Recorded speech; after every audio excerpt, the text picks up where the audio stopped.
apart for a living. So today we're going to be looking at this, a current sensing switch. Alternating current goes through the middle of this on a wire, and then this switch or these two terminals right here, turn on or off depending on whether or not there's current flowing through. So you can adjust where the threshold is by this little screw that's in here. Let's see if we have any better views of that. Yeah, right there. So that's the trim pot that you can use to adjust the current sensitivity. So this is normally open. We can tell by the NO right here, and also it says normally open right on the web page.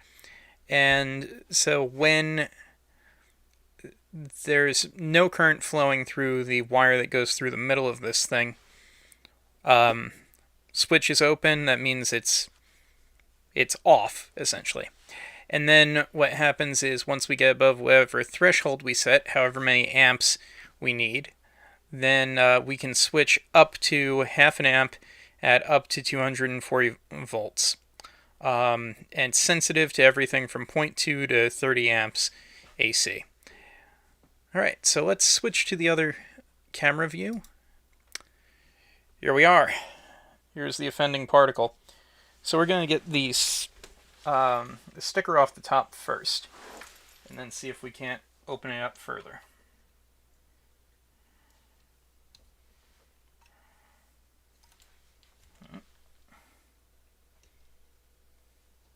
So my goal here is not just to take this thing apart, it's actually to take it apart and then hopefully put it back together with some modifications.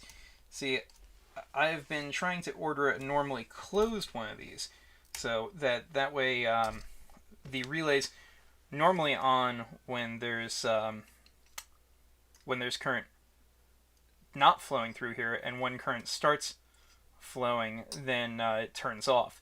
So the reason I want that is to control an inverter on my solar power system. If I've got power coming from the wall, then I want to be able to have the inverter off, but if I don't have power coming from the wall, then that means that I want to have the inverter turn on. So it looks like this might be welded together, probably ultrasonically. We may have to get a little bit rough with the case here. Let's see here.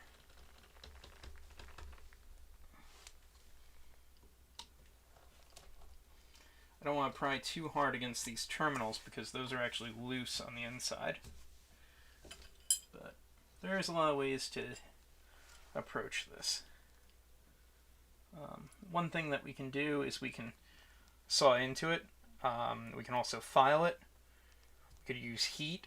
And then there's also the clamping method, which I think might be useful, but honestly, given how inexpensive these things are, relatively speaking, I'm going to just try cracking it with the big old pliers.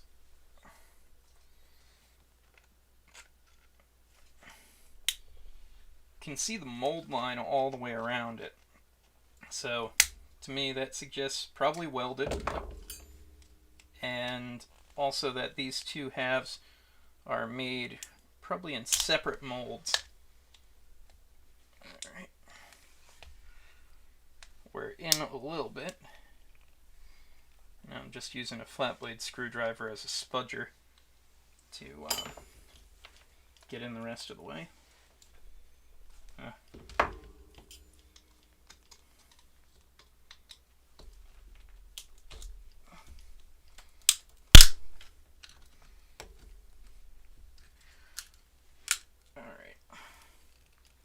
So I want to make certain that I don't crunch too much of whatever's inside. And in this case, that might include a ferrite core for the transformer. And in fact, I hear scrapey noises from the screwdriver, which definitely makes me think that that's hitting into some ferrite on the inside. Oh, with a click. Alright, I think, yeah, I can see a circuit board in there.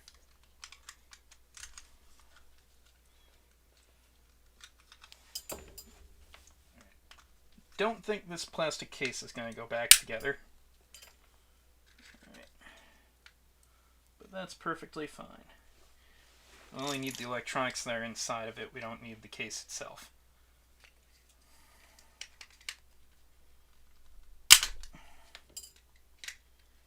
And besides, we can't modify this thing if we can't get into it.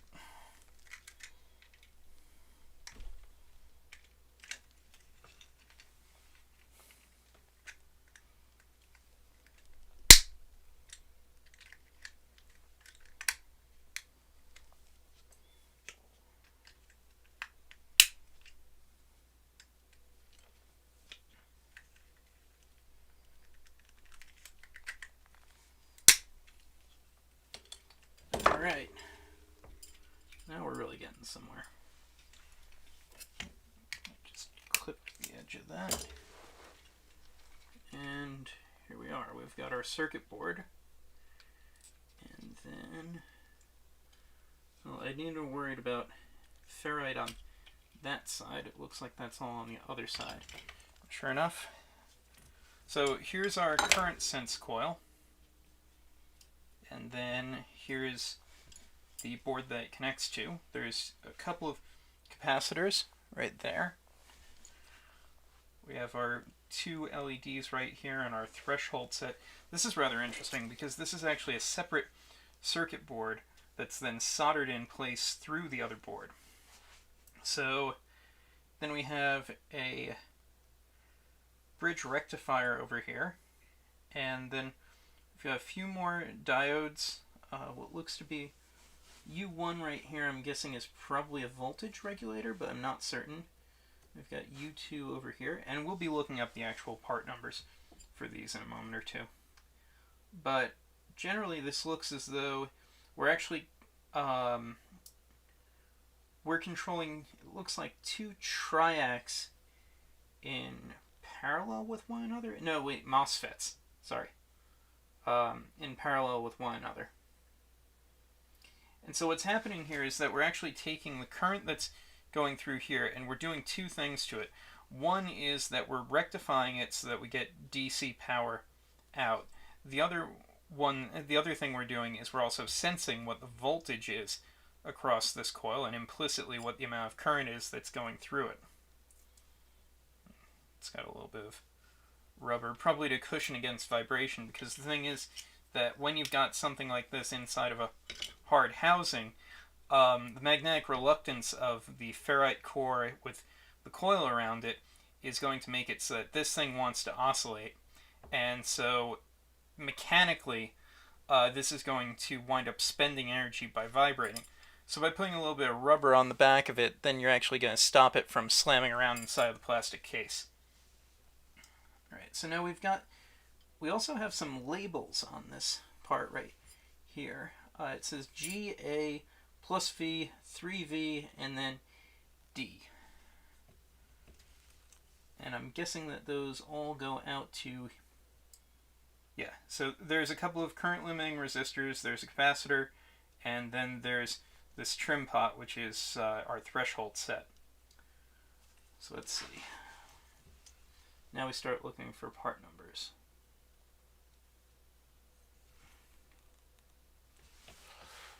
Pardon me for one moment, just need to get my loop.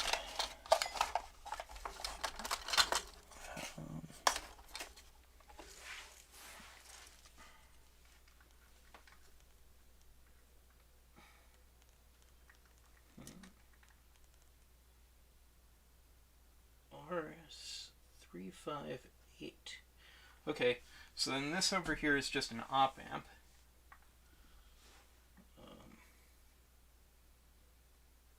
SE8580. I'm not certain of that one. Let's look that up.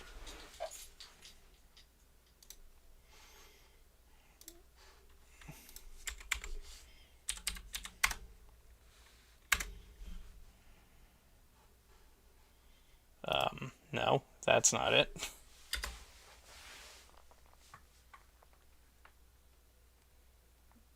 Yeah, think the second line on there is a date code, so we'll just try regulator.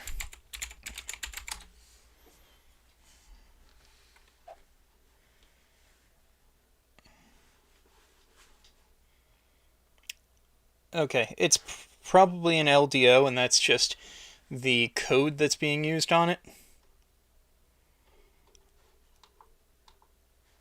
And then, what else have we got here?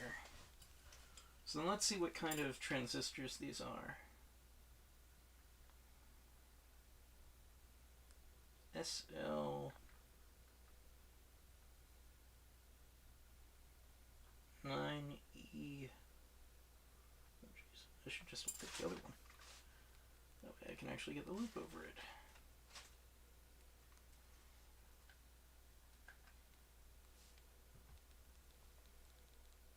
SL9E1RA, it looks like.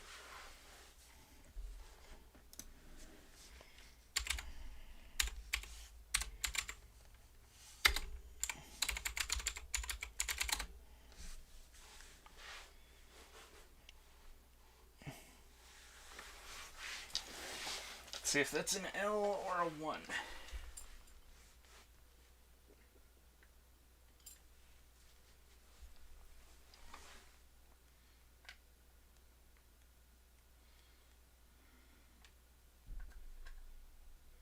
SL9E1RA. Okay.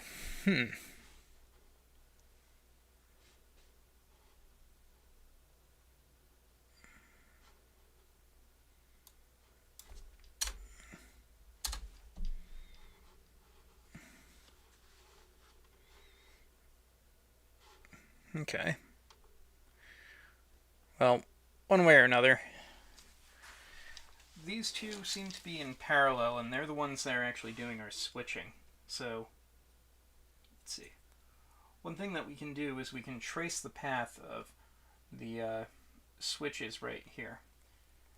So you see that this goes to the backplane of this transistor, this one goes to the backplane of this transistor. And that's not just for heat dissipation. There are two vias and two large pads here to handle a large amount of current. This looks to be the common ground between the two of them, and you'll notice that the ground tapers down to a much smaller trace size. Oh, I'm sorry, I completely forgot to switch my camera. Alright, once more with feeling, and a little bit more magnification too.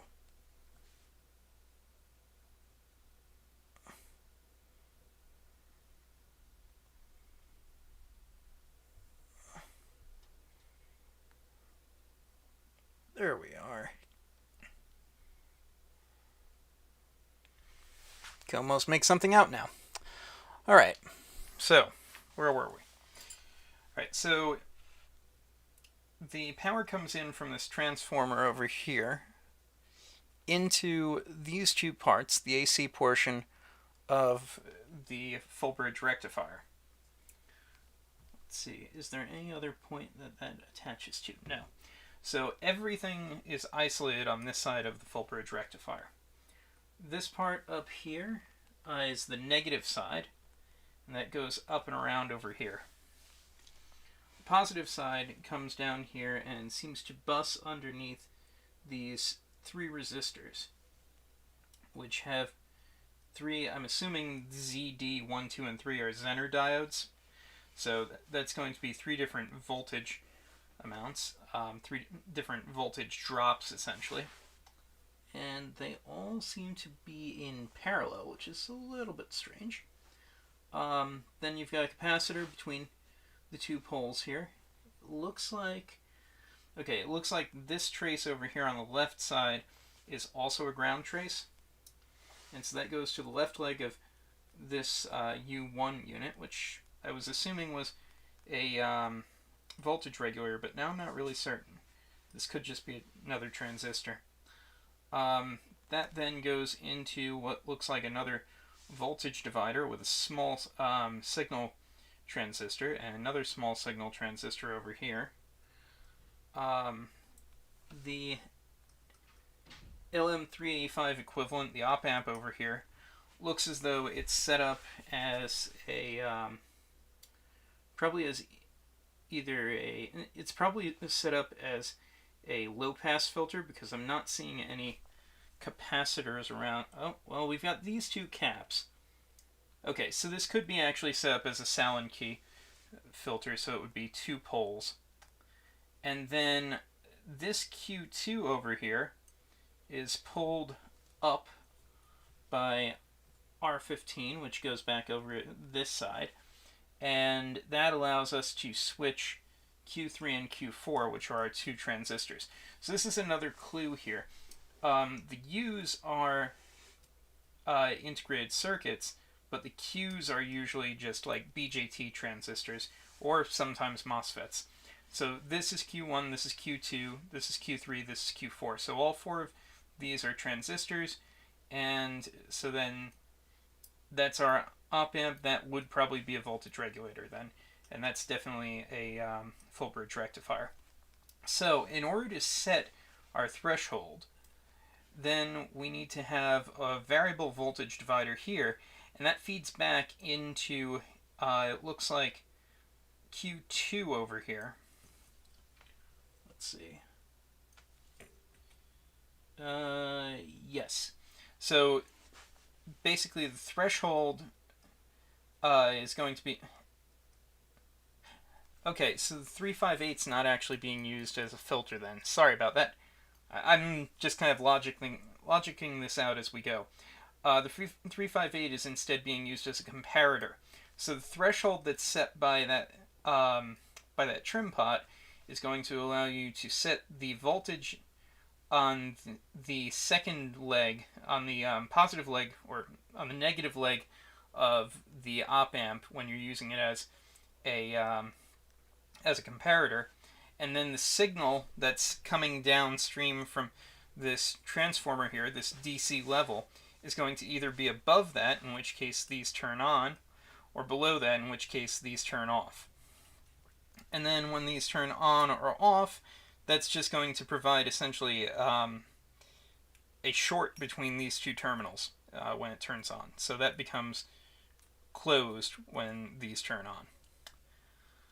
So there's a little bit of a problem here. I was assuming, given what I've seen of these in the past, that there was actually a mechanical relay in here, in which case, even if it was an SPST, I could probably rejigger the wiring so that I could go from normally open, which is what this came as, to normally closed.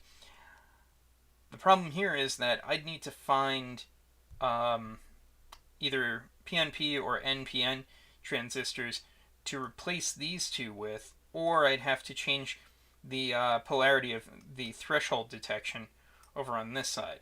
Could probably do that with some bodge wires after I diagram the whole thing, but in all honesty, it's probably going to be more worth it to just wait for a normally closed one to come in the mail.